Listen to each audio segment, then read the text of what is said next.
Kembali lagi bersama channel kita semua. Jika Anda suka, jangan lupa komen, like dan subscribe, share juga bila Anda berkenan. Selamat membaca dan mendengarkan. Perintah Kaisar Naga bab 3846-3851. Pada saat ini, Yosemite dan yang lainnya telah menyusul, dan kemudian aliran api menyerang Dev dengan putus asa. Dev menggunakan langkah pengendalian api untuk menghindar dengan cepat. Kalian semua, harap berhati-hati dan jangan merusak patung itu. Anak itu memiliki patung di tangannya. Jika patung itu rusak, semua akan sia-sia. Teriak Natalie. Ketika Yosemite mendengar ini, dia segera menyuruh semua orang untuk berhenti. Siapapun yang mengejar Dev sangat ingin menghentikan Dev. Sosok Natalie juga bergerak cepat. Suara mendesing. Tiba-tiba, Dev merasakan aura datang dari belakangnya. Dev bahkan tidak melihat, dia menunjukkan tubuhnya, dan kemudian dia menepuk telapak tangannya ke belakang. Semburan api membentuk dinding di belakang Dev, untuk sementara menghalangi Yosemite dan yang lainnya. Namun pada saat yang sama ketika Dev mengambil gambar, beberapa sosok muncul di depannya pada saat yang bersamaan. Yosemite lah yang membawa beberapa anggota keluarga Mu. Beberapa orang tidak menyerang Dev, tetapi menyerang pada saat yang sama, langsung menuju patung di tangan Dev. Ketika Dev melihat ini, dia langsung terjatuh dan menghantam tanah dengan keras. Tanah tiba-tiba runtuh, membentuk lubang yang dalam, dan sejumlah besar aura terus naik ke langit. Tubuh Dev tersentak oleh aura ini. Energi peri yang begitu kaya. Dev tidak bisa menahan diri untuk tidak melihat ke bawah dan melihat energi peri mengalir di lubang yang dalam, menunjukkan warna ungu kecoklatan energi peri. Energi peri itu seperti energi spiritual, tidak berwarna dan tidak berbau, tetapi energi peri di sini memiliki warna, itu pasti disebabkan oleh terlalu kuat. Energi peri ini terkondensasi menjadi cairan, tampak seperti genangan air. Mungkinkah energi peri di mansion mengalir dari sini? Mata Dev penuh dengan keterkejutan. Ini seharusnya menjadi kumpulan energi peri dari Sekte Janji Suci. Untuk sekte sebesar Sekte Janji Suci, para murid pasti membutuhkan banyak energi peri untuk berlatih. Dan di negeri yang kacau ini, tidak ada energi peri sama sekali dan tidak ada sumber daya budidaya yang tersedia, jadi Sekte Janji Suci seharusnya membangun kumpulan energi peri ini sebelum datang ke tempat ini. Tersembunyi di bawah tanah, jadi tidak ditemukan. Sepertinya kumpulan energi peri telah rusak selama bertahun-tahun, jadi energi peri bocor ke dalam mansion. Raja Iblis Awan Merah menganalisisnya kepada Dev. Ketika Dev mendengar ini, jantungnya berdetak kencang. Kumpulan energi peri dari Sekte Janji Suci, betapa menakutkannya itu. Berapa banyak energi peri yang tersimpan di dalamnya. Terlebih lagi, semua energi peri telah dicairkan, yang membuktikan bahwa energi peri telah mencapai tingkat kekayaan tertentu. Jika Dev tidak segera menghancurkan patung itu ke tanah untuk menghindari Yosemite dan yang lainnya merebutnya, kumpulan energi peri mungkin tidak akan pernah terlihat. Tubuh Dev jatuh lagi, dan dengan letupan, dia jatuh ke dalam kolam energi peri. Natalie, Yosemite dan lainnya yang datang melihat ke kolam energi peri ungu coklat dan sedikit kewalahan untuk sesaat. Apa ini? Mengapa kolam air tiba-tiba muncul? Natalie tidak tahu bahwa energi peri yang mengalir ini dianggap sebagai kolam air. Nona, ini tidak terlihat seperti kolam, ini terlihat seperti semacam energi spiritual. Yosemite merasakan aura naik ke langit. Tiba-tiba, mata Yosemite membelalak dan dia berkata, Nona, mungkinkah ini energi peri? Energi peri. Ya, Sekte Janji Suci ini seharusnya adalah sekte surgawi. Ada yang abadi di sini, jadi mereka pasti akan menggunakan energi peri dalam budidaya mereka. Mungkinkah tempat ini menjadi sumber tanah suci Sekte Janji Suci, kolam suci tempat energi peri disimpan? Yosemite menganalisis.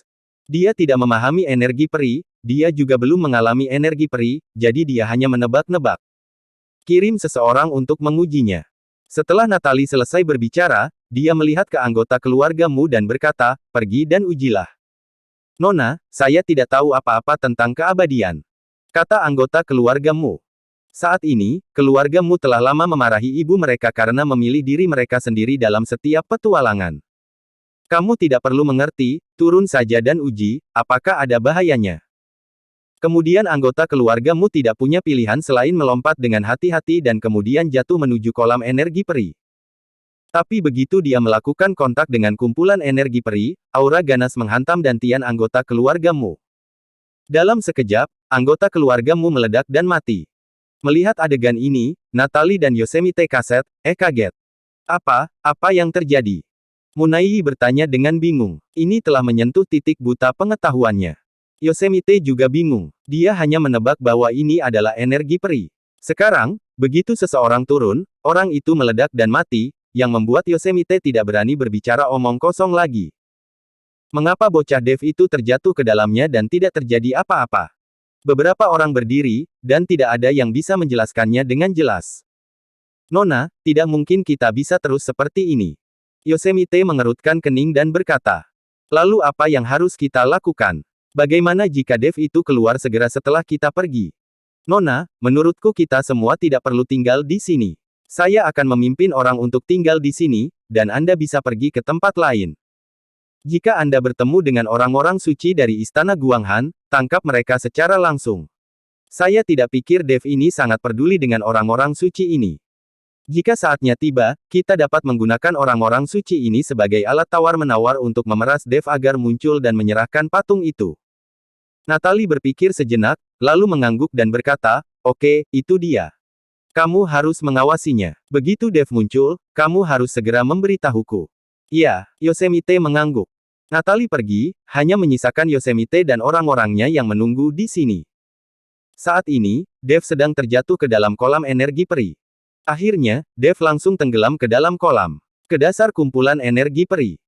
Tubuhnya terbungkus dalam sejumlah besar energi peri, dan setiap pori Dev dengan rakus menyerap energi peri.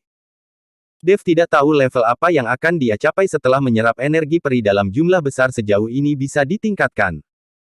Tapi yang bisa dia yakini adalah setelah menyerap cairan energi peri ini, bahkan jika Natalie mencapai puncak alam kesengsaraan transendensi, dia tidak akan lagi menjadi lawannya. Mereka seperti lalat, mereka menjengkelkan sampai mati. Tapi ketika Dev menahan aura dan menyerap energi peri dengan gila-gilaan, patung yang tak terhitung jumlahnya di tangannya mulai bersinar. Cairan energi peri benar-benar berputar dan tersedot ke dalam patung, seperti ikan paus yang menelan air. Sejumlah besar cairan roh peri diserap oleh patung, dan seluruh cairan roh peri berkurang dengan kecepatan yang terlihat dengan mata telanjang. Hei, aku yang menemukan ini. Serahkan padaku, serahkan padaku. Dev tercengang saat melihat pemandangan ini.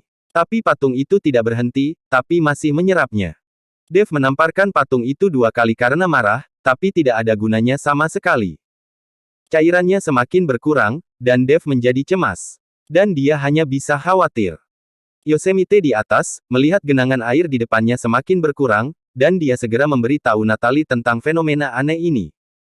Yosemite merasa sedikit tidak yakin. Bukankah kamu memiliki api es yang sangat dingin? Ayo lihat apakah kamu bisa membekukan cairan roh peri ini. Jika kamu membekukannya, patung itu mungkin tidak akan bisa menyerapnya. Raja Iblis Awan Merah memberikan nasihat kepada Dev. Ketika Dev mendengar ini, api es yang sangat dingin segera menari di ujung jarinya. Api es yang sangat dingin muncul, dan cairan energi peri di sekitarnya benar-benar mengembun menjadi es. Melihat efektivitasnya, Dev bekerja lebih keras. Tapi patung itu juga mati-matian menyerap cairan roh peri. Pada akhirnya, cairan roh peri terserap seluruhnya, hanya menyisakan segumpal besar es batu roh peri, menyeretnya ke tangan Dev. Saat ini, Dev sedang memegang patung di satu tangan dan es batu besar di tangan lainnya. Tepat ketika Dev hendak melemparkan es batu energi peri ke dalam cincin penyimpanan, dia tiba-tiba berhenti. Jika Anda menyimpan es batu energi peri ini ke dalam cincin penyimpanan, saya khawatir batu es tersebut akan dimakan oleh binatang yang menelan langit lagi. Kalau begitu, Dev tidak akan mendapat apa-apa.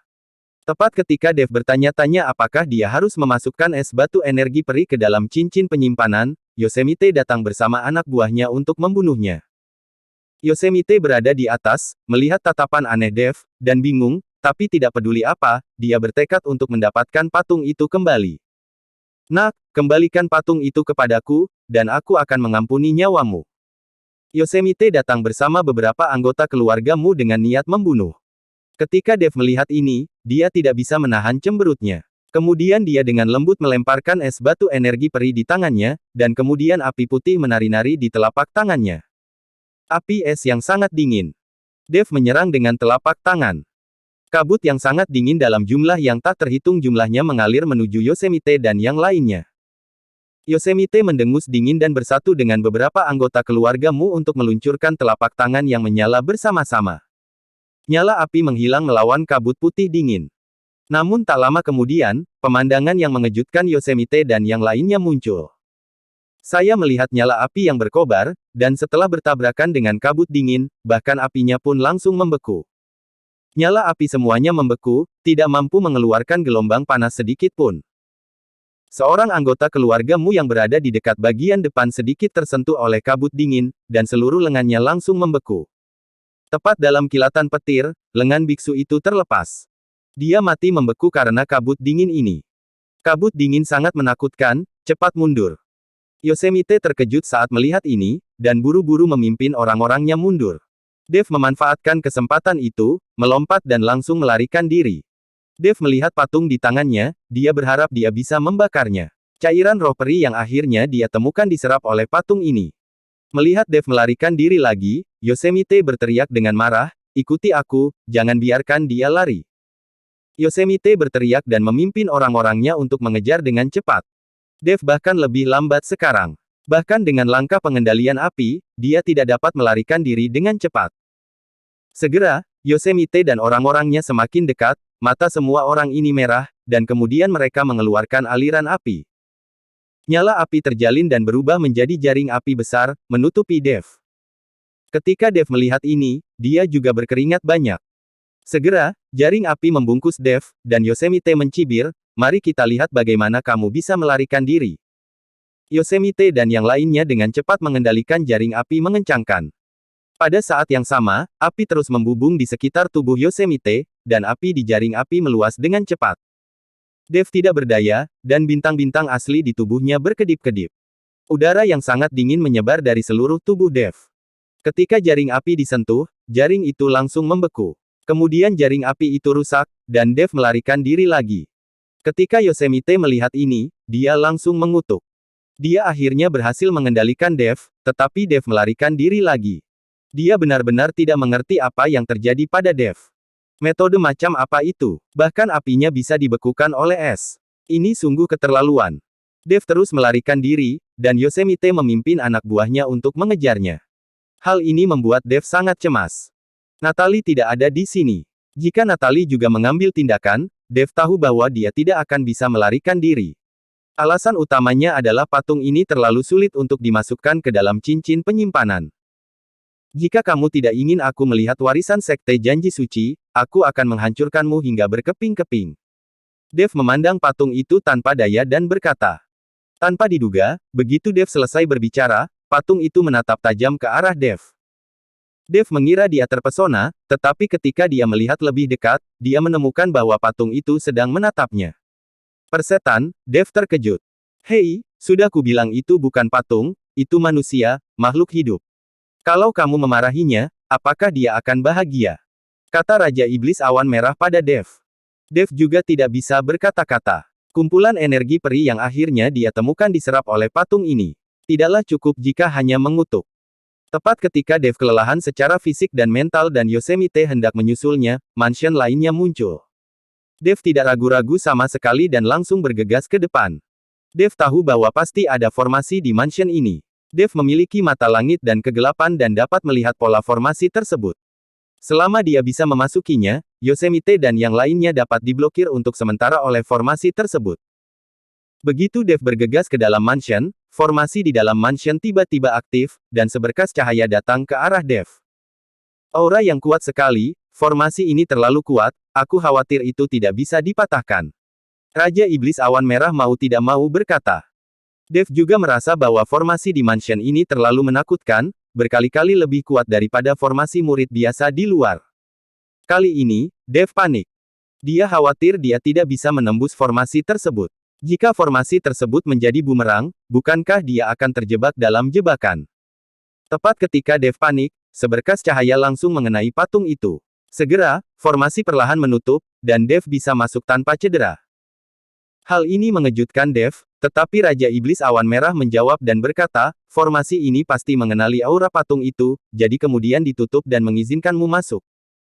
Ketika memikirkannya Dev, itu memang benar. Patung ini berasal dari Sekte Janji Suci dan masih hidup. Ketika formasi merasakan auranya, tentu saja itu akan ditutup.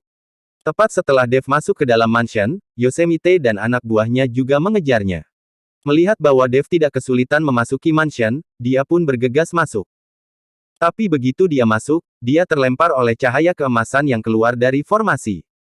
Yosemite tercengang. Dia tidak mengerti mengapa Dev bisa masuk tetapi mereka tidak bisa masuk. Dia mencoba beberapa kali tanpa hasil. Yosemite tidak punya pilihan selain tetap berada di sekitar mansion dan menunggu Natalie datang dan membuat keputusan. Lagi pula Dev tidak bisa kabur dari sini. Dev memasuki mansion dan menemukan bahwa mansion itu kosong kecuali bantal yang terlihat sangat usang. Apakah semua yang ada di rumah ini sudah dikosongkan? Dev melihat ke kamar kosong di sekitarnya, wajahnya penuh kebingungan. Ini seharusnya menjadi ruang pelatihan, tempat untuk meditasi dan latihan.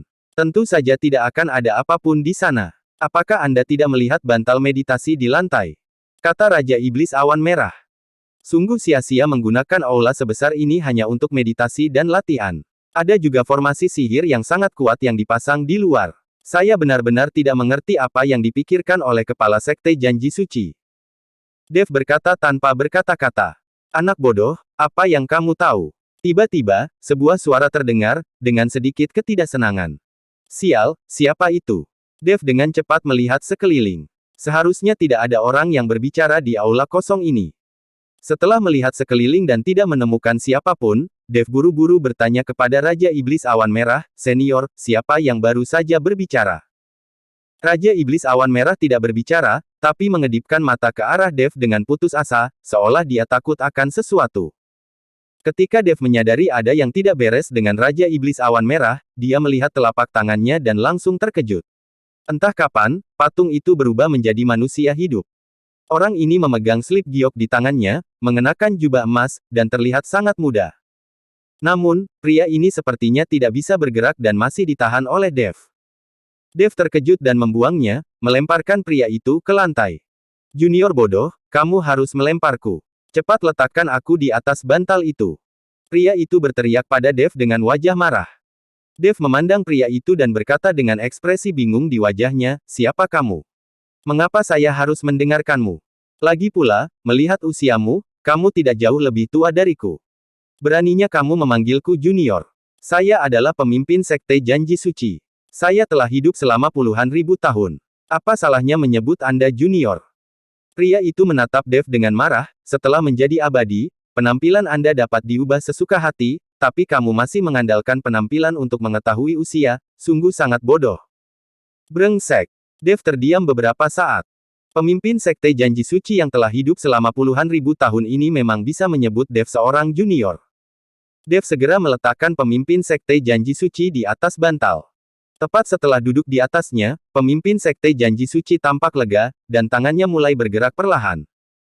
Kemudian Dev akhirnya membekukan cairan energi peri, dan pada saat ini, pemimpin sekte janji suci merasa ingin untuk menyerapnya. Apa yang kamu lakukan? Ini milikku. Dev terkejut, dia berhasil mendapatkannya, dan sekarang dia akan disedot lagi. Dev ingin menghentikannya, tetapi ternyata dia tidak bisa bergerak sama sekali. Dia hanya menonton tanpa daya, es batu energi peri diserap oleh pemimpin sekte janji suci. Dev ingin menangis tetapi tidak bisa menangis. Hahaha, akhirnya aku sembuh. Pemimpin sekte janji suci berdiri dan tertawa terbahak-bahak. Ketika Dev melihat ini, dia berkata, Anda menyerap es batu energi peri saya, apa yang ingin Anda berikan kompensasi kepada saya? Apa, energi peri milikmu? Pemimpin sekte janji suci memandang Dev, kolam peri itu milik sekte janji suci saya, mengapa itu menjadi milik Anda? Dev terdiam sesaat. Itu memang milik sekte janji suci, dan Dev tidak punya cara untuk membantahnya. Keluarkan barangnya. Pemimpin sekte janji suci melambai ke Dev dan berkata, apa yang harus dikeluarkan? Dev tercengang. Gulungan itu. Kata pemimpin sekte janji suci. Gulungan apa? Aku tidak punya. Dev pura-pura tidak tahu sama sekali. Gulungan itu adalah sesuatu yang disembunyikan oleh sekte janji suci. Pasti bagus, Dev tidak tega menyerahkannya. Ketika pemimpin sekte janji suci melambaikan tangannya, gulungan itu benar-benar terbang keluar dari cincin penyimpanan Dev dan jatuh ke tangan pemimpin sekte janji suci. Tahukah kamu, Jika iblis dalam gulungan ini secara tidak sengaja terlepas, jangankan kamu, bahkan seluruh dunia surga dan manusia akan lenyap. Pemimpin Sekte Janji Suci mendengus dingin. Akankah dunia surga dan manusia lenyap? Dev terkejut, lalu memandang pemimpin Sekte Janji Suci dan dia bertanya, lalu apakah dunia surga dan manusia ini diciptakan oleh Sekte Janji Suci Anda? Pemimpin Sekte Suci Janji mengangguk dan berkata, benar. Dev bahkan lebih terkejut lagi. Tampaknya Sekte Janji Suci ini benar-benar hebat. Mengapa Sekte Janji Suci Anda ingin menciptakan dunia surga dan manusia? Dan mengapa pula Sekte Janji Suci Anda musnah? Dev bertanya dengan rasa ingin tahu. Junior, kamu terlalu banyak bicara. Bahkan jika aku memberitahumu, kamu tidak akan mengerti. Saya tahu Anda membantu saya secara tidak sengaja, jadi saya akan memberi Anda sesuatu sebagai hadiah. Setelah pemimpin Sekte Janji Suci selesai berbicara, dia melemparkan slip giok di tangannya langsung ke Dev. Dev mengambil slip giok dan menemukan bahwa itu berisi warisan keterampilan Sekte Suci, dan di sisi lain dari slip giok, ada 3 kata token janji suci tertulis di atasnya. Apa gunanya benda ini? Dev bingung. Ini mencatat warisan Sekte Janji Suci saya. Karena Anda bukan murid Sekte Janji Suci, warisan ini tidak lengkap. Dan ini adalah token janji suci. Saat Anda naik ke surga, Anda dapat menggunakan token janji suci untuk meminta Sekte Janji Suci saya membantu Anda melakukan 3 hal. Kata pemimpin Sekte Janji Suci.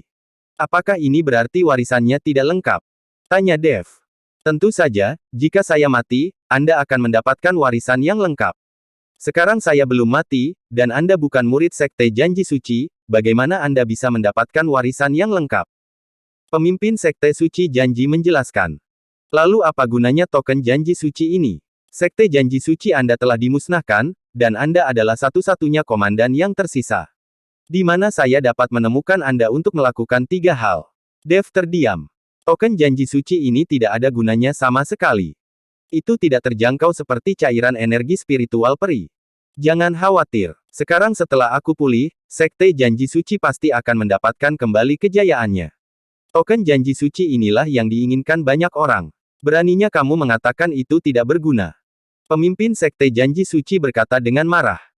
Ketika Dev melihat ini, dia segera meminta maaf, otak saya dangkal. Dev tidak mengerti mengapa orang-orang dari dunia keabadian ini memiliki temperamen yang begitu meledak-ledak. Raja Bintang Api juga pergi setelah marah kepada Dev. Dev takut pemimpin Sekte Janji Suci juga akan pergi dengan marah, dan dia tidak akan mendapatkan apa-apa. Senior, karena kamu bilang aku bisa mendapatkan 3 hal dengan Sekte Janji Sucimu, bisakah kamu melakukan 1 hal sekarang?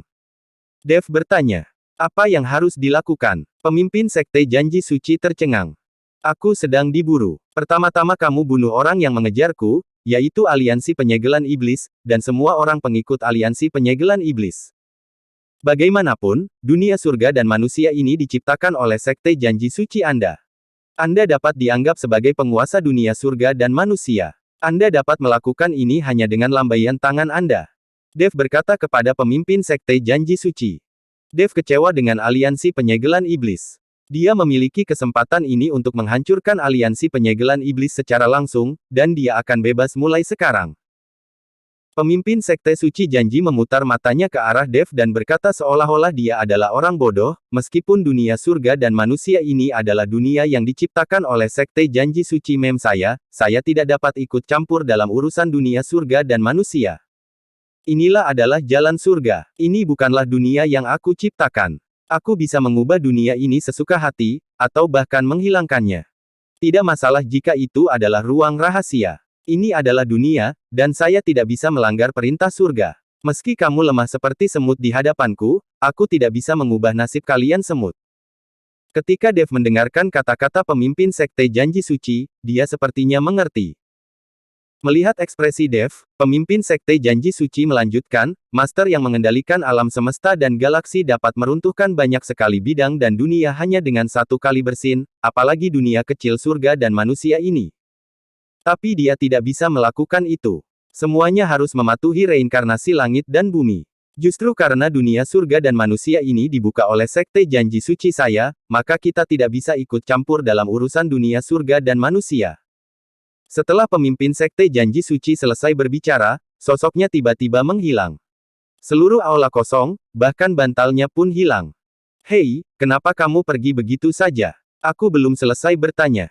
Dev terdiam beberapa saat. Apakah kepalamu ditendang oleh keledai? Baru sekarang Raja Iblis Awan Merah berani berbicara. Ada apa? Dev tidak mengerti mengapa orang ini mulai mengumpat. Pemimpin Sekte Janji Suci memberimu token Janji Suci dan berjanji akan membantumu dalam 3 hal, tapi kamu sebenarnya memintanya untuk menghancurkan aliansi penyegelan iblis itu. Apakah kamu terlalu bodoh? Ini seperti seorang miliarder yang berjanji akan melakukan 3 hal untukmu, tapi sebenarnya kamu memintanya untuk membelikan sarapan untukmu terlebih dahulu. Kamu punya otak di pantatmu.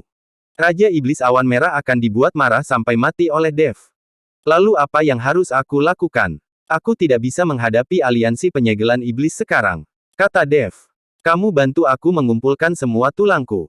Saat aku mendapatkan kembali tubuh fisikku, aku akan menginjak kakiku dan membantumu menghancurkannya. Kamu benar-benar menggunakan meriam anti pesawat untuk membunuh nyamuk. Aliansi penyegelan iblis macam apa yang diperlukan oleh pemimpin Sekte Janji Suci untuk mengambil tindakan?